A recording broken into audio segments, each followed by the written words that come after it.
Raj. जल्दी से गाड़ी धके अब हमर भैया,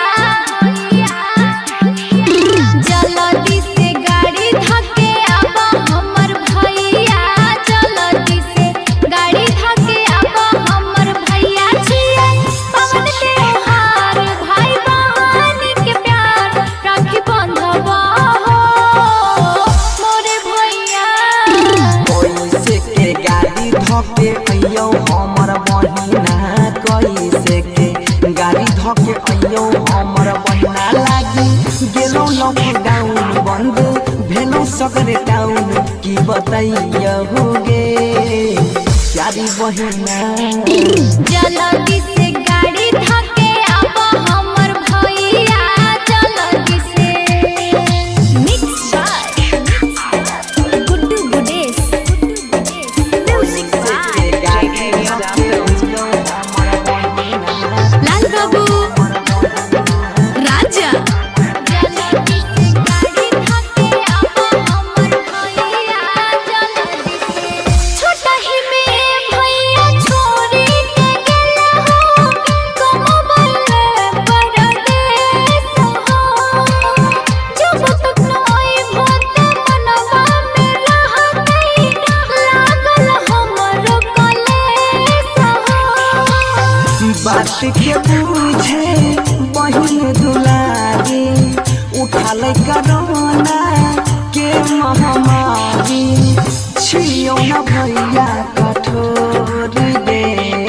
जल्दी से गाड़ी धके अब हमर भैया, जल्दी से गाड़ी धके अब हमर भैया छियै पवन त्योहार, भाई बहन के प्यार राखी बंधवा हो मोर भैया।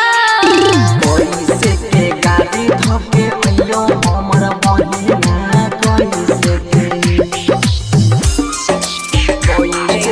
गाड़ी धके अइयो हमर म्यूजिक बाय अइयो हमर बहिना। लाल बाबू राजा।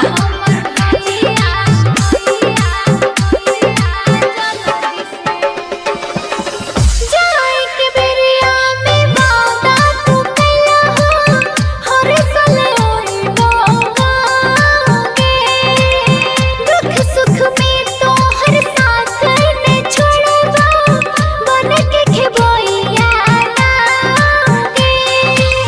दुख के लाचारी देखी के समैया, बाबू बेमारी कमजोर मैया, बहै छै अखिया से लोर दे।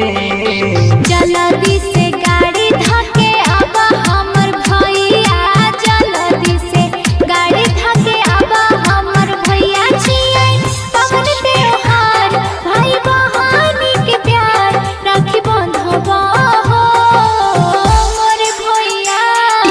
कैसे के गाड़ी धके अइयो हमर बहिना, कैसे के जय मां कत्यानी रिकॉर्डिंग स्टूडियो, मानसी एक कन्या। JK Yadav Films